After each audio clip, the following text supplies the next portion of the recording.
Hi, this is Roger. Thanks for dropping by. I think I'm going to have to shout with the noise of the weather. If this goes on much longer, I'm going to start building an ark. I'm looking for a second version of all of my orchids so that I can have two of each. It just goes on and on, day after day. With an odd break, yes, but not at the right time. Viewers, orchid question time. It's Thursday. That came round very quickly. I know it's weekly, but then so is the Sunday Chat Weekly, and that doesn't seem to come round as quick. Perhaps it's because it's new. Anyway, viewers, orchid question time. My list, my pen, and my coffee essentials.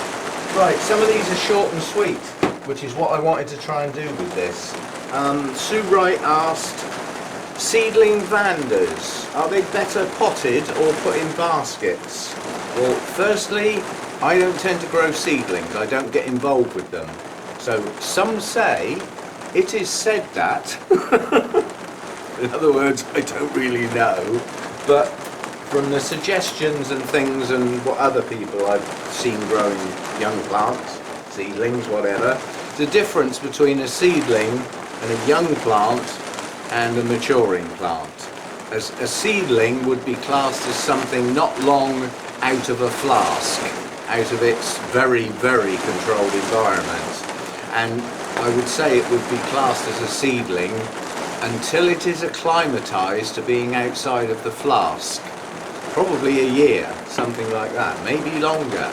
And then it just becomes a young plant, which is a miniature version of the adult, but not quite. A seedling needs special care. If you get the humidity too high for seedlings, not long out of the flask, they can damp off, like any other seedling in your garden, you know, stuff that you prick out in your seed trays and stuff. So they need to be mollycoddled, and they need to be looked after in such a way that they are virtually treated the same, no matter what type of orchid, which is a strange concept. Now, if they're cool growing seedlings, they would need to stay a little cooler, but not necessarily the temperature as low as they will end up as adults. They need to be looked after carefully. This is why I don't get involved with them. And then we move on to young plants. Now, it's said that with seedlings and young plants, they don't get treated the same way as the adult plants, in as much as the media selection needs to be geared up to creating a decent root system on a young plant. So like with your outdoor plants in your garden, when you're planting your seeds in your seed trays, you have a seedling mix, don't you? Which tends to be different to what you're going to chuck them in when they're more mature plants. And it's same for orchids really. A seedling mix is going to be a finer mix. So up the small end of the bark, possibly with some perlite, yeah, and maybe some chopped up moss, yeah, to a moisture retentive media that isn't soggy. It still drains quickly, yeah, and then gradually as the plant grows on, it will start producing roots more akin to its adult brothers and sisters. So if it has thick fleshy roots like a cattleya, it'll start producing those thicker roots, at which point a repot into a more suitable media might be on order. But that's about as far as I can go because I don't do seedlings. But while they are a seedling, they need very special care. Once they move out of that category into a young plant, they tend to want a finer mix to look after those young roots. They're not adult roots yet, same as they're not necessarily an adult plant yet. And then gradually move them into the environment they would prefer. I mean, if you think with Vandas, a lot of people grow Vandas in absolutely nothing. They sit them in a basket or something for some support, and the roots just hang in the air and get watered accordingly. I don't think your seedlings would last long if you did that to them, if you see what I mean. Yeah, so until the plant's starting to mature, I'd treat it a bit differently. So it's about the best I can do on that because I don't keep them. Right. Oh no, and squiggles, which apparently translates to only orchids, has said, should TDS and pH meters be calibrated? How often and how do you tell? Well, when you've got all the answers to that, let me know. Because it's going to vary depending on the meter. It's going to vary depending on how often you use it. It's going to vary depending on how long you leave it on the shelf in between usages. So I can't give you an answer on that, but I can give you some guidance. That's about the best I can do. Now, the TDS meters that I've got are cheap and cheerful. They do not cost money. They cost next to nothing. And I've never calibrated them. They come out of the box, I've checked them against something that was known, and they're near enough for me. Within 10 to 20 points. So on a known substance that should read 150, out of the box, they're usually about 160, maybe only 145. They're plenty close enough for what I want. So I don't bother. And how would I tell if they went off? My RO water has a TDS value of 9 or 10. So if my meter starts reading something quite different, like 15 or 20, yeah, or 5, then it's off. Yeah? And if it's off, first thing I do is check the meter. The second thing I do would be check the membranes and the filters on the RO unit, because it could be that, not the meter. So those don't need too much worrying about. pH meters, at this level, at this cost, firstly they're not that accurate, and in some cases are not that reliable. And as a consequence, they will go off more and more often. But again, it depends on how you use them. Now this is the first, why I'm holding this upright, this is the first time, having got a relatively new one, that I've kept the bulb wet. Because the previous one I had just said, rinse, put the cap back on and store. It didn't say anything about keeping any moisture in the cap. Whereas most of the readings you will find will say that the type of bulbs that are used on these, if they go dry, they don't read right. So the more often they go dry, the more often they're going to need recalibrating, because it sends them off. So that's actually in some fluid now, which is why I keep it upright. So when it comes out, it's already wet. The fluid that's in there isn't proper storage fluid, it's Roger's made up fluid. And I don't care whether it's right or wrong. It's got some of the original calibration fluid in it, and it's also got a little bit of RO water with some feed in it. And the reason is, I want the reading of that liquid in there somewhere near the readings I want this to be used for. That storage solution, or calibration solution being used as a storage solution, was a pH of 4. I don't ever want anything near 4. I want stuff up near 6 or higher. So I was having to wait ages. I was having to take it out, wiggle it, shake it, leave it, leave it. It was taking ages to get up into the range that I wanted to measure. So I adjusted that to somewhere near the range I want to measure. Now when I take it out, it's ready to go. That's not what you're supposed to do, but I don't care. These don't cost much. I'm looking at a better quality, more accurate meter. But at the moment, I'm not using this that much because I'm not feeding very frequently, so I'm not bothering at the moment. But if you've got a pH meter that looks anything remotely like that, it's going to need calibrating now and again. And I can't tell you how often, because it will depend on how often you use it and how you look after it and the gaps between the usage, yeah, and the storage that you use in between. You can buy calibration solutions for the pH meters. They're okay, but they're not 100% accurate for a start. They're probably made in China. And whatever, at that price, I can't imagine a factory in this country is making it. So even the calibration solutions are not 100% accurate, but they're close enough for what we want for orchids. If I'm after a pH of 6, quite honestly, I don't care if it's 5.9 or 6.2. 6 is somewhere near 6 is what I'm after. If I'm after 6.5, well 6.6, 6.4, it's near enough, I don't care. So that's how I use that. I keep it upright because it's got liquid in the cap, and this is the first one I've ever had, well, the first one I've chosen to do that with. So yes, they need calibrating. How often? How long's a piece of string? How do I tell my pH meter needs changing? Quite easy really. Sorry, needs checking. If I mix up some RO water with some of my MSU feed and it comes out at a TDS of 100, written down in my book is the pH that should be. So I've got a cross-reference that I've worked out before. And then I did the same again and increased the parts per million to 150, checked the pH and wrote it down. And then I did 200, checked the pH and wrote it down. So I've got those TDS values and the associated pH starting with my RO water written down.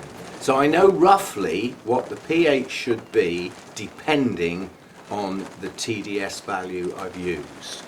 And at the end of the day, none of that is that accurate.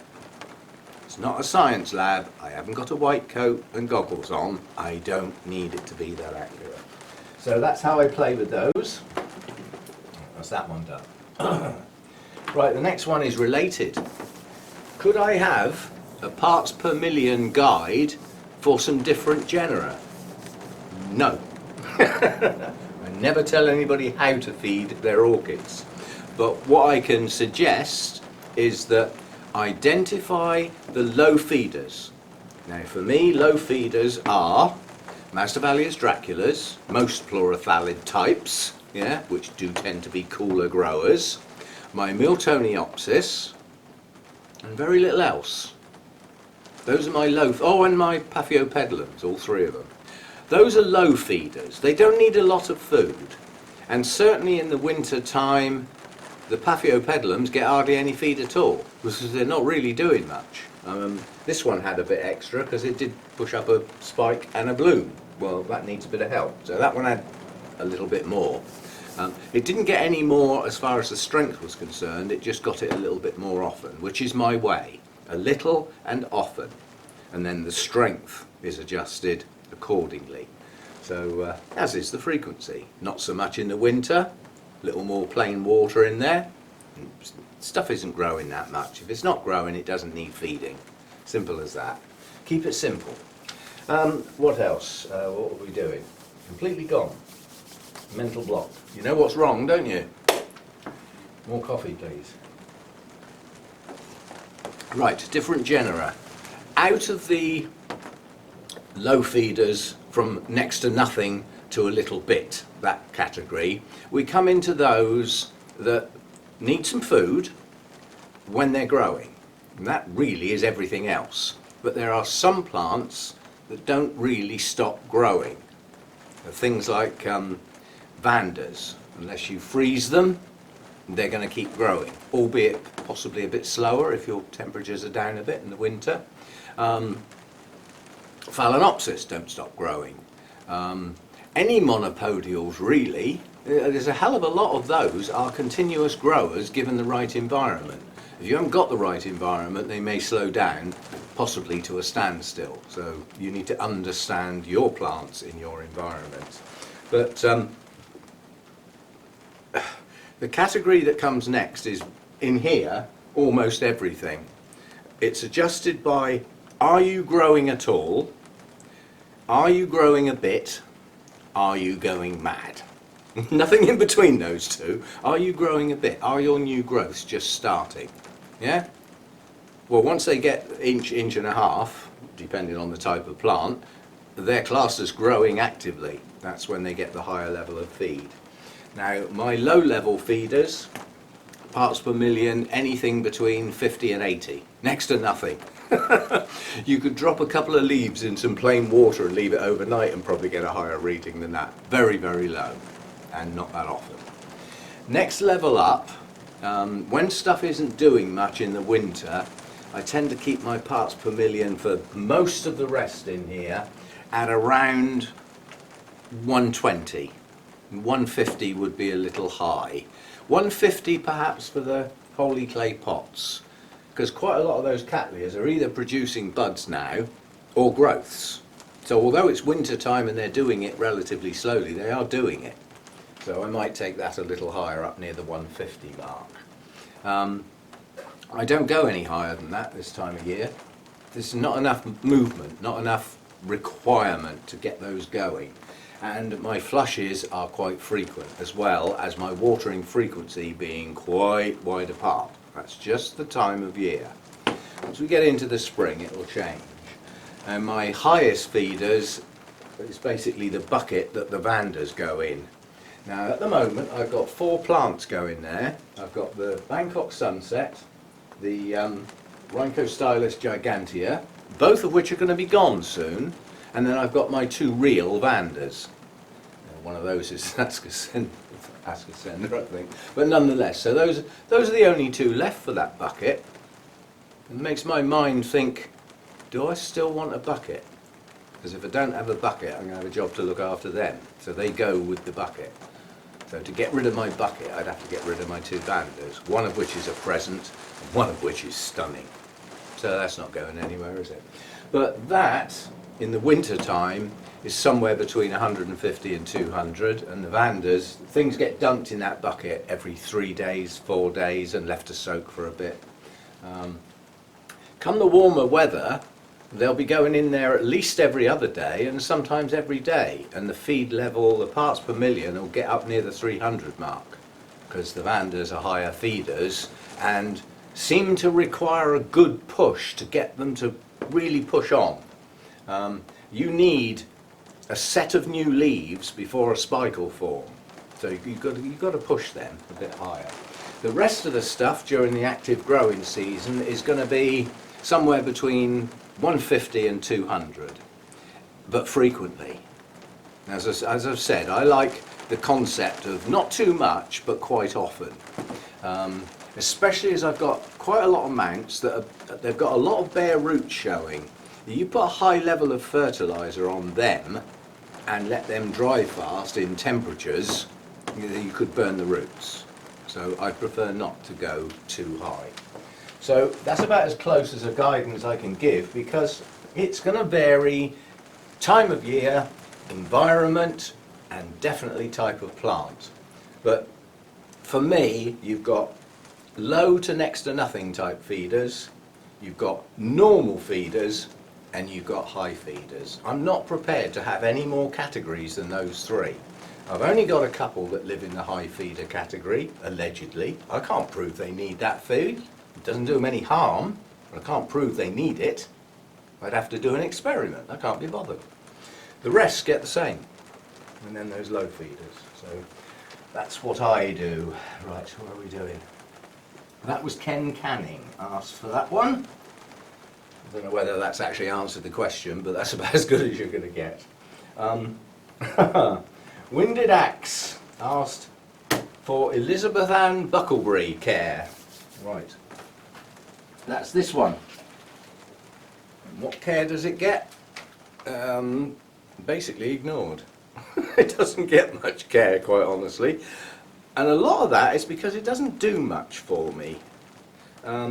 But I'm pretty confident, having just picked it up, I don't know whether I'm going to be able to get this somewhere, because this is heavy, where you can see it, but that little tiny new growth there that's pushed out that's quite weak, if you follow it back to this pseudo bulb here, where's my lens? There. Yeah, I don't think you're going to be able to see this.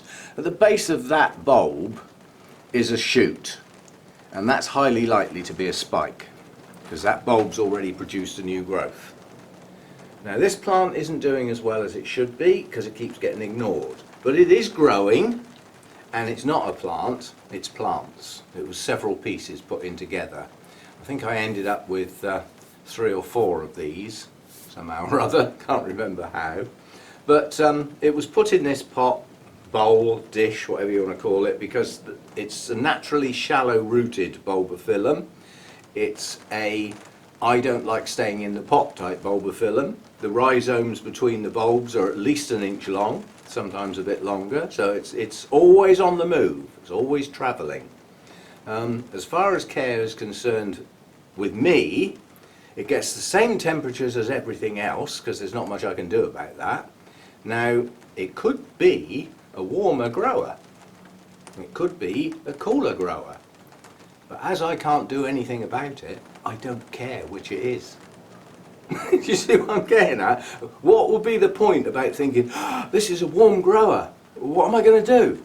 Well, there's nothing I can do, so knowing that doesn't make any difference to what's going to happen to it.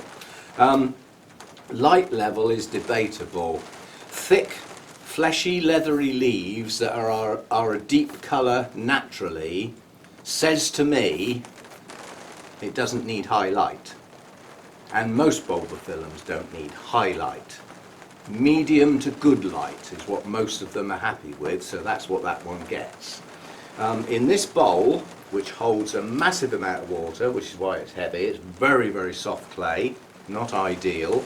So it holds water and it keeps the very outside of the medium moist virtually all the time until all the moisture's been sucked out of the bowl.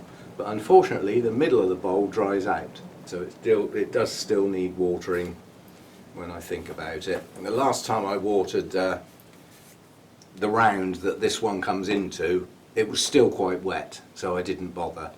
And now looking at it, it's damp. So at this time of year with these temperatures, damp is fine. But most bulbophyllums do not like to go dry. So damp is good. Damp is difficult to achieve because as soon as you water it, it's wet through and soggy. And if you don't water it in a day or two, it's dry. So it's only good for a couple of days, damp, and then you need to do something with it. Right, so that's about I do believe, no, I was going to say that's the only bulbophyllum I've got left, but I do have one other one which is misnamed, which is this little one here. This was actually mistagged by the nursery, unfortunately. So, why am I showing that to the fan?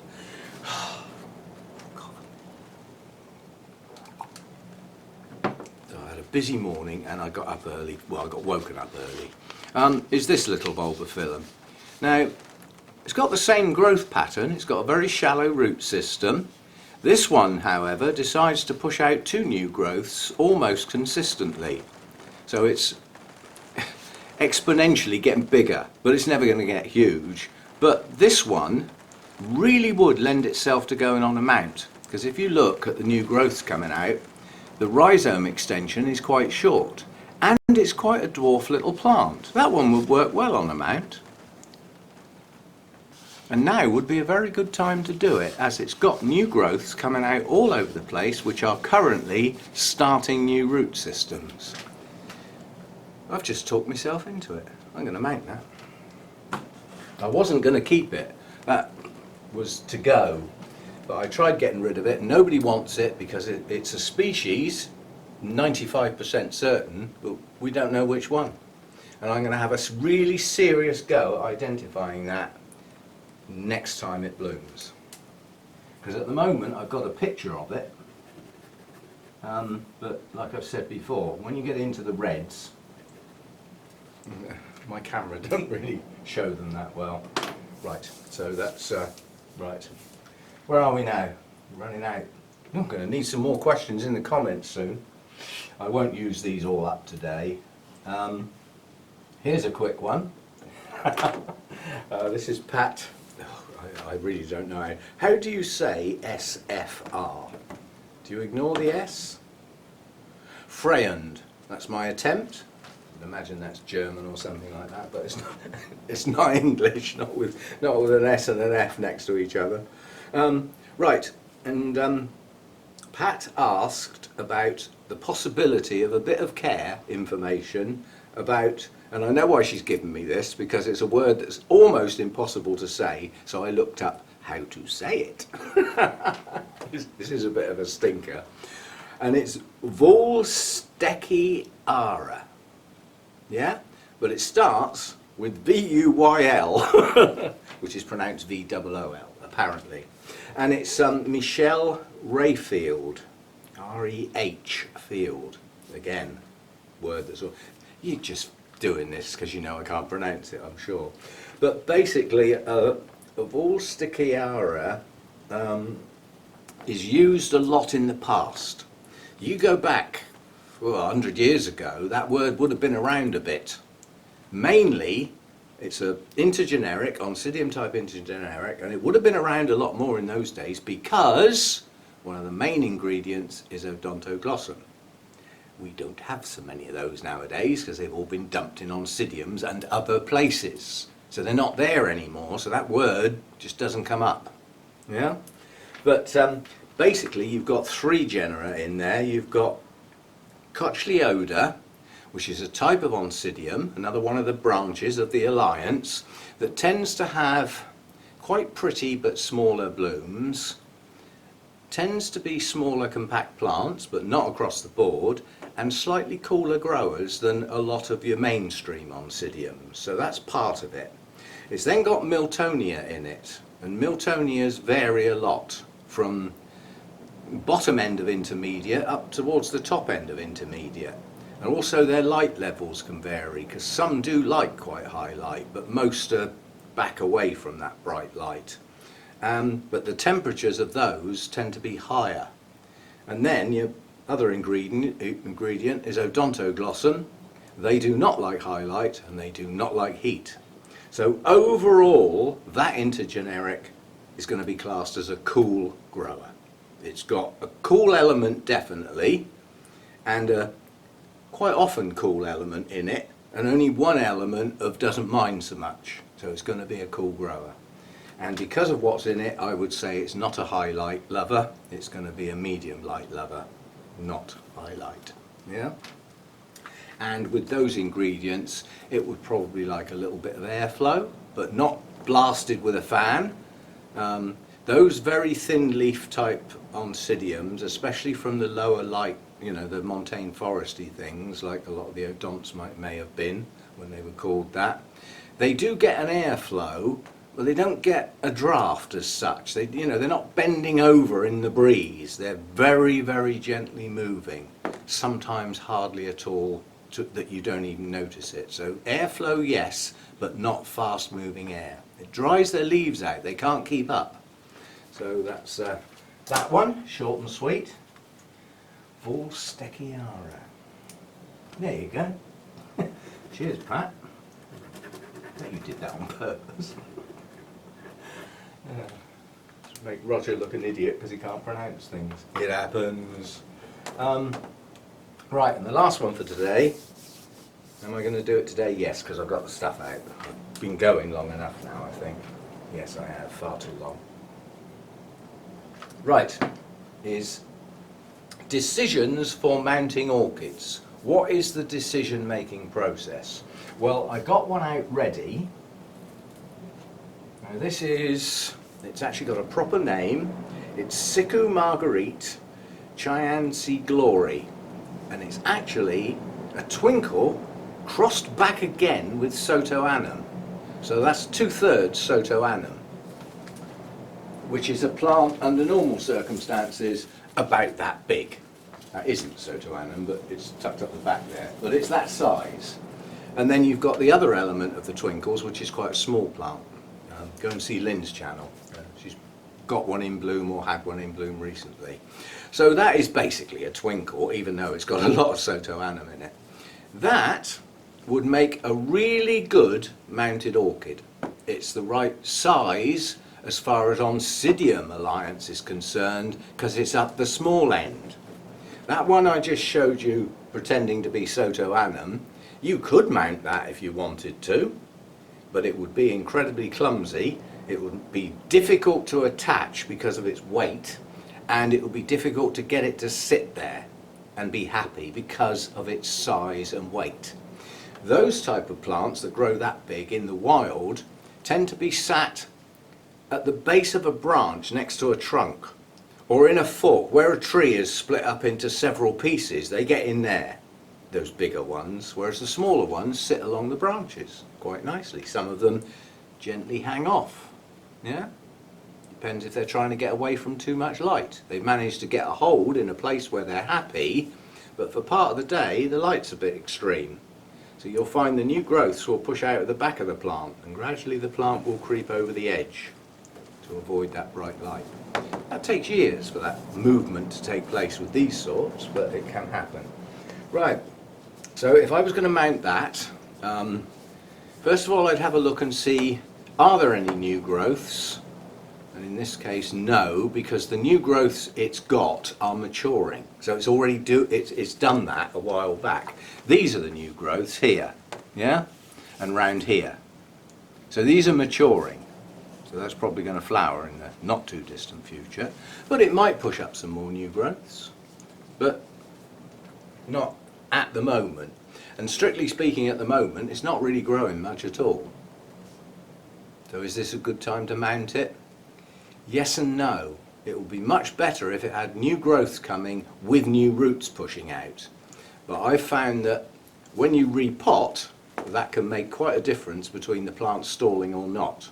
However, if you mount it and include some live moss, they don't seem to get set back anywhere near as much.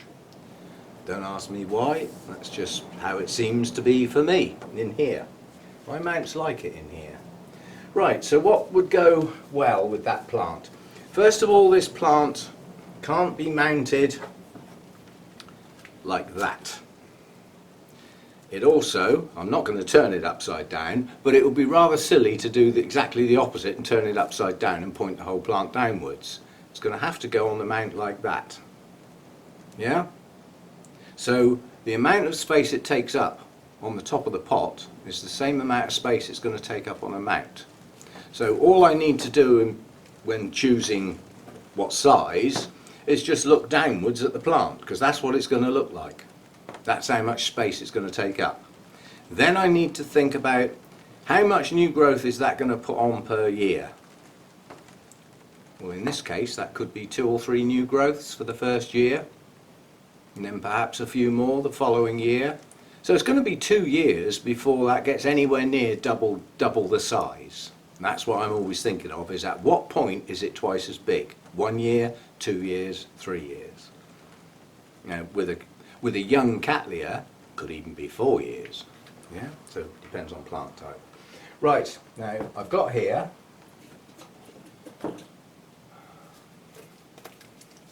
three different types of wood. That is cork bark. That is good stuff, doesn't hold water, and is virtually impossible to rot. It'll last as long as I do. Yeah? That, I don't even remember what it is. I'm pretty sure that might be hawthorn, but I can't guarantee it. And that, I'm pretty sure, is English oak.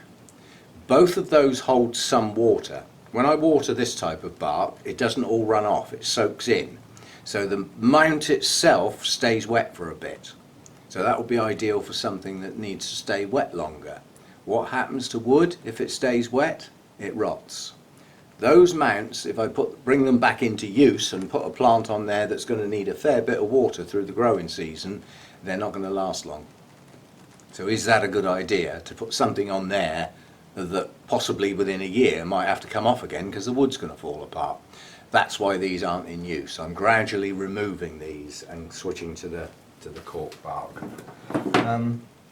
Now that is plenty big enough for that plant. Yeah, that would fit on there really nicely, but only just. So the next thing that would be happening is I might get away with it with this year's new growths, but next year's growths are going to be off the edge of the mount. So the roots are going to go aerial. It's not going to do as well. And then we go to the other extreme. How silly would that look, stuck in the middle of that mount? But it could stay on there for 4 or 5 or maybe even 6 years and never have to be moved. But for the first year or two, it's going to look pretty silly. And everybody's going to say, is that the smallest mount you could find? Well, yes and no. What about half of it? Now it looks okay, doesn't it? So this mount needs cutting in half. It just needs cutting off. and that gives me 2 medium-sized mounts, which is why I often buy the larger pieces, because I get choices. Now if we go back to this, if I did try and mount something like that, that might not even be big enough. You can see how clumsy it can start getting if you head up in the big plant range. That plant would mount on there, and with a lot of strapping and, you know, wire and stuff, I doubt if fishing line would hold it in place, it would be happy. But it's going to get off that mount pretty quickly because it's a vigorous grower. So there we go. So this little one here needs a mount half the size of that, which is bigger than that, as you can see. Quite a bit bigger than that little one, but not that big, not as big as the whole thing.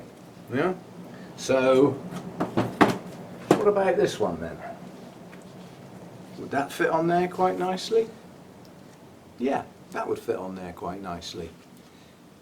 And when I take this out to mount it, I'll just show you, whether it likes it or not, it's going to be 2 pieces, because there's a big gap down through the middle of the pot. I've got a little piece over here and all the rest is over there. So that's going to get split and joined back together much closer. Now how big is it? Now it'll fit on there quite nicely, because it's going to be smaller by the time I've finished mucking about with it and get it on that mount. So that's a decision on mounts. I don't tend to worry about the type of wood anymore, because I'm trying to stick across the board to the cork bark. I have a supplier with probably 500 to 1,000 pieces to choose from on the website. So I'm never short of being able to get pieces from stuff that stands this high and this wide to pieces that big. But it's quite economical to buy pieces that size up to about twice that size, because the postage isn't too great because they're not too big, and you can cut them into several pieces. A piece twice that size would probably give me 4 or maybe 6 mounts. Yeah? A piece that size could give me 2 or 3, or it could give me 4 that way and then again that way. So I want to try and stick to bark. So there we go. How long can part of that question, same question again. Oh, I forgot to say who it was. This is Vuylstekeara at 26A Toady. Who thinks up these names? I'm sure that's got a meaning and it's important to somebody. But when I looked at the whole word, because I had to break it down so that I could say it, it looked incredibly strange, but then I actually thought, that's actually made up of bits. Chances are that's somebody who lives at 26A. Yeah? And it's Vuylstekeara at 26A. Now it makes sense. I could be totally wrong. It's all good fun with these names, isn't it? Right, how long can a plant stay on a mount? It can stay on there until the wood rots. Yeah? Or if you make, I won't say it's a mistake, but if you put the moss on the mount first and then put the plant on top of the moss can go off. In which case you've got to get the plant off, because you won't be able to get at the moss, it's underneath the plant base. But if you tend to put the plant on first and then put the moss over the top of the roots and round the edges, if the moss starts to go off, you can take the moss off and the plant can stay put, because all the roots are attached and they're under the moss. Yeah? So that works best. So you're either waiting for the plant to escape off the sides of the mount and a lot of the roots to start becoming aerial, which for some plants doesn't matter because that's how they would grow, and for others they may start dehydrating because you can't keep up with watering the aerial roots. That's you, not the plant's fault. Or the wood rots. And if you use cork bark, the plant will be off the mount before the wood rots. Trust me. I think I've only ever had one piece of cork bark, and that didn't really rot. It went off. It got some sort of mould in the crevices that turned it, and it went sour. It just went wrong. But I've never had a piece rot on me yet. So there we go. That's viewers' questions and answers, orchid questions and answers. Until next Thursday, when at the moment I think I've got 2 questions left for next week. So it's either going to be a very, very short video, or hopefully some more questions will come along. Yeah? As they come along in the comments section, I write them down in my notebook, and I'll often put a comment against the comment saying I'll do this in the Q's and A's, so somebody knows I haven't forgotten them, their answer is coming soon. So there we go then. Hope you've enjoyed it. We've had a look at a few different things, and a bit of variety in there, and some answers I would class as not very satisfactory, but if I don't know the answer, that's the best I can do. See you next time. Thanks for dropping by.